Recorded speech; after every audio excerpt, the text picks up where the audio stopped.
Hey everyone, welcome back to the second episode of JaB's EP. My name is Bax. And I'm Jay. And EP stands for expensive paper. That's what we're here talking about today. Once again, our love of comic books and everything pop culture. What's on the agenda for today, Jay? Well, today we're going to talk a little bit about a trip I took back home, Mexico City specifically, and the Mexican Comic-Con, La Mole. And then we're going to do some guest to grade in some of the comics that we have, and we're going to show, and then we're going to ship them off to CGC and see how far we're off on our guesses. All right. Sounds good to me.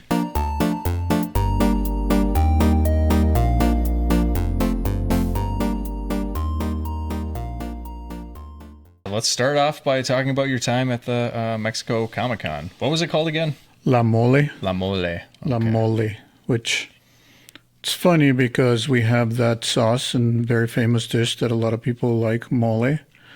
But in this case, I think it stands for Fantastic Four's The Thing. His name in Spanish is La Mole. So I think there's some connection there. I'm not quite sure, but if I had to guess, I'm leaning more towards The Thing from Fantastic Four than the sauce and the Mexican dish. That'd be such a... Well, it'd be funny if it was actually linked to the sauce. But no, that's actually a really cool connection if it is based off of the Thing. So yeah, I think so. Cool. All right, so what did you do there? What was exciting? You know, when I was down there, I didn't even realize this thing was going on. Like most Comic-Con conventions up here in the U.S. and around the world, it's 3 days long, started on a Friday, Saturday, Sunday. I was able to snag a ticket for Sunday, so a lot of the things were, sold out. A lot of artists weren't there. The way it's set up, it's very similar to a comic convention here in the U.S. Yeah. Where you have Artist Alley, you have your vendors, and you have, maybe some like meet and greets with some celebrities. How many attendees to this one? I honestly don't know. Okay, we'll have it flashing up here. We'll research and put it up on the screen. But there was a ton of people walking in through those doors and walking the convention floors. So the setup is very similar. The difference is in the type of people. Mm-hmm. I think Mexican fans are a little bit, I want to say, warmer. They're more willing to talk to you just out of the blue. And, not so much give me my space like a lot of people in the U.S. tend to be. And obviously the economy. The Mexican peso is not as strong as the dollar. Mm-hmm. And a lot of what's consumed has to be imported from the U.S. So economics plays a big part in it. Yeah, so what does that do to prices? It jacks them up. Yeah, that makes sense. But how much would you say? Anywhere from 200 to 300%. Wow. Okay, so that's substantial. It's big. Yeah. It's when I was down there, one of the comic book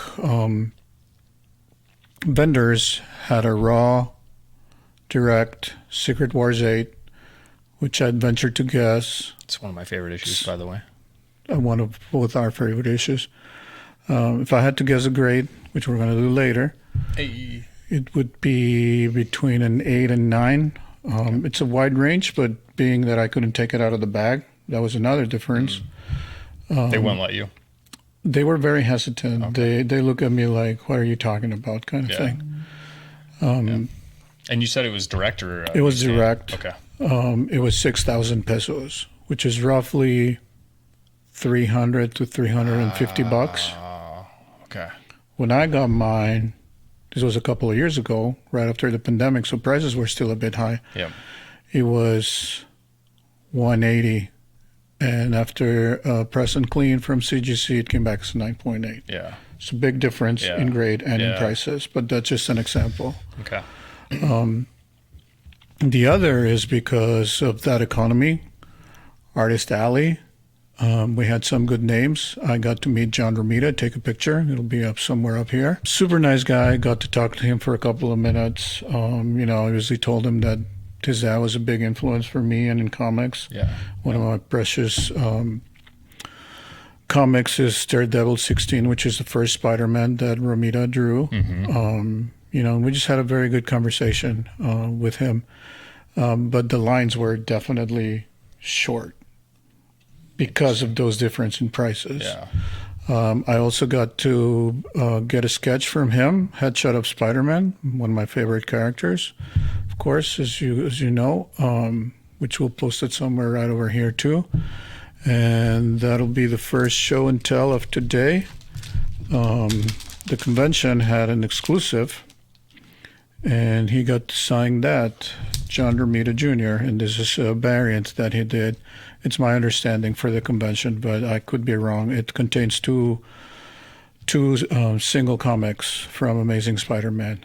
It is in Spanish, but we'll post some pictures Can later. I see that? Of course. That's awesome. Oh yeah, it's like it's a foil. It's a foil variant. Yep.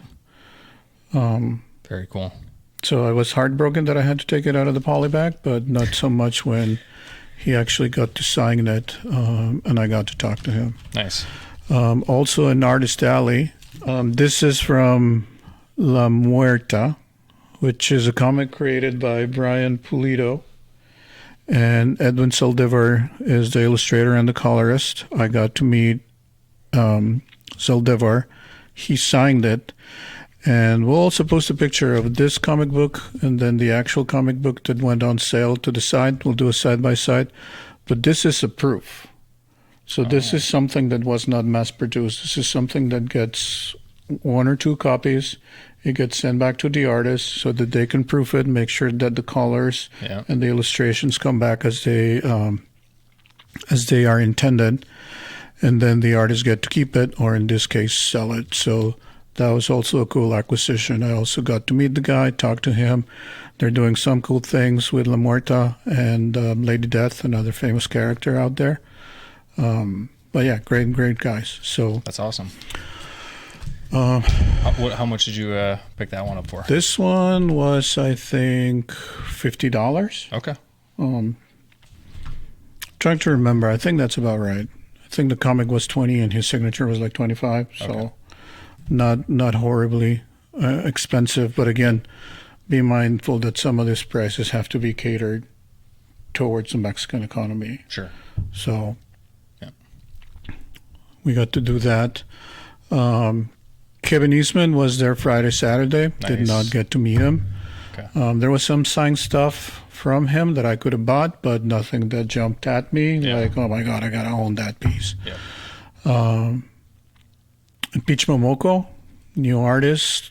I wouldn't say up and coming, but newer. She's not new. Was also there Friday, Saturday, and I think Sunday morning. I was there Sunday afternoon, so didn't get to see her. I did not get to see anything that was signed by her. Otherwise, I would have probably jumped on it because I really like her style. It's almost like a watercolory type thing, and she has some cool interpretations of some of these classic characters. So. Yeah, that was in a nutshell my experience down at La Mole 2024. Nice. Would you go back? I think I would go back. I think I would go back on a Friday, probably. Okay. Maybe not as crowded for people still being at work right when it opens. Yep. Of course, that's a crapshoot because maybe a lot of people take the day off because it is a Friday. Yeah. So you never know. Yeah. But I would definitely go back. Definitely do more research to find out who's going to be there. Try to get some signatures, definitely sad that I missed Eastman because obviously he's one of our favorite creators with TMNT. Yep. On the plus side, they did have, and we'll show some footage of me walking around. It's not much, but it'll be somewhere around the screen. There was they were celebrating 40 years of Teenage Mutant Ninja Turtles. Yeah. So they had some cool things going on. This one will also post pictures on the screen, but this is of the Last Ronin #2. Nice. And it was for the convention. Okay. It's a foil. We'll take it out and you'll get to see it. And of course, this one's in Spanish. You can see here that it'll be in Spanish. And then also we had this TMNT. It's issue number 1. I'm not sure what it all contains, what histories it contains. It's also in Spanish. And this is a gift from me to you, kind sir. Well, thank you very so that much. You can learn some Español. So there you go. Well, thank you. Gracias. Convention exclusives from Mexico. Thank you very much. At least I think they're exclusives. Yeah. Or so I was told. No, that's very cool. Thank you. Muchas gracias. See, I'm already starting. De nada. There we go. There we go. Another cool pickup was This World's Finest. Not sure what stories it contains. It's also in Spanish. I don't know that this was a convention exclusive, but definitely like the fact that it's got Red Hood, Batman, Superman, all sorts of amalgam of heroes here. A Spawn. This one definitely a convention exclusive. We'll show it over here, but you can see the convention there. It's also a foil. I'm not sure if I'm going to take them out of the polybags or not. Kind of want to bag and board them, but because they're foils, as soon as you start touching them and get fingerprints all over, it's not very easy to clean. Handle with care. Handle with a lot of care. And then we have Ultra Pato, Ultra Duck. This is by J. Scott Campbell. The cover it's an old cover. I think he did this in 2009. Yep. But this is one that's a little bit of a segue into our next segment, where I'm going to send it to his upcoming signing in CGC. Okay. And see what it comes back as graded. So, okay, you want to start guessing? Let's play Guess the Grade. Guess the grade. It's time to play. All right, so we're gonna go ahead and play Guess the Grade. This is the first time we're playing this. The rules are simple. We're just going to go ahead, look at the issue, and based on our knowledge of what CGC looks for, just take our best guess. Limited knowledge. Very limited knowledge. We've got a long ways to go. But yeah, we're just going to have fun with it. It's nothing serious. We'll see what we come up with, and then we'll go ahead and submit these. And then in a future episode, we'll go ahead and see how close we were to the grading and just keep learning from there. So hopefully you can learn along with us. First one up here is this one that you picked up at the Mexican Comic-Con. Repeat after me. La Mole. Okay. La Mole. There we go. All right. So like I said, this is Ultra Pato, Spanish for Ultra Duck, if you're keeping tabs out there. Again, this is a J. Scott Campbell cover. I said I wasn't going to do another signing, but here I am, mainly because it's an exclusive from Mexico, from a convention. And you can tell it's his art style, but it's not his typical cover, because he's drawing ducks instead of Spider-Man and Mary Jane or Black Cat. So based on what I know, we had just taken out of the poly bag, but I put it back in because I don't have my expensive paper handling gloves. I'm going to go ahead and say, I'm going to go out on a limb and saying this is a 9.8 easy. Could even be a 9.9 under the new CGC rules. Brand new, only took it out of the bag to just kind of look at it right now. Looks in perfect condition. Corners are great, back's great, no color breaks. I didn't even dare open it fully because it's more of a square bound type thing. So I didn't want that to cause any breaks. And the back, as you probably saw in some of the pictures, or will see in some of the pictures, is black. So definitely not something that you want to mess with. So yeah, this one we're going to have to wait a little bit longer because I don't think he signs until October. But we'll keep tabs on it and we'll come back to you and see how right or wrong I was. Yeah. Yeah, I think you're probably right on. It's probably 9.8. Easy, I thought. I would hope so. It depends on what the grader had for breakfast, or if he didn't have breakfast that day. He might be hangry. Yeah, very hangry. You might have to buy him a Snickers. We don't get paid for that, by the way. Bribery. Always works. So the one thing I'll call out is that black cover. It's so hard to have that stay in just pristine condition. I know in some of the photos that I took of it, I noticed just some like dust specks. So I tried wiping those away, but yeah, hopefully there's no breakage there. I didn't really see anything, but you know, we'll see. We'll see what it comes back with. So We'll find out. good So luck. if you guys are keeping tabs out there, remember 9.8, maybe higher. That's a good idea. We should take tabs on it and maybe like start a friendly wager for how close we are. Yeah, Yeah, like first spot on, maybe pay I the like person it. a buck. good thing we have this recorded so that we can go back There we and go. look at it. All right, you want to do that? Yeah. All right. All right. Deal. Deal. Okay. I'd shake your hand right now, but I'm about to handle these books here. All right. So I'd like to guess the grade on. We've got Venom 28. Love this cover. Huge pro wrestling fan. So it's great. He's just whooping on Spidey in the ring there, holding up the championship belt. All right. So as I mentioned, the first one I will be guessing the grade on is Venom 28. The artist on this was Cal New. This is a variant issue. Apologize if I butchered the name there. But overall, everything is looking really nice. I was a little concerned right there. Just a little bit of cracking on the spine, but it's super... Yeah, there's some cracking. Like, I'm pretty sure I bought this brand new, and this is probably just a printing defect because of it's black cover there.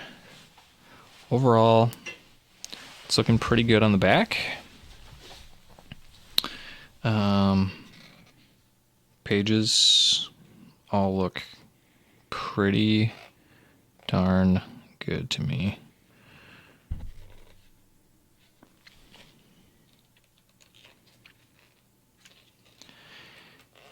You know what? I think from what I know about 9.8s, they only really allow like one or two defects to reach that score. I am thinking because of the spine here, just a little bit of the cracking on the black. I'm going to go ahead and say, and then there's like a tiny little defect right there at the top of the spine. But that's likely just manufacturing error. I'm going to go ahead and say this is probably going to get maybe a 9.6, hopefully. Maybe I'll play it conservative and say 9.4. But that might be a little too harsh. You know what? I'm going to go 9.6 on this. That's my bet. What do you think, Jay? Yeah, I think you're right. I think, like we just mentioned, the blacks are definitely hard.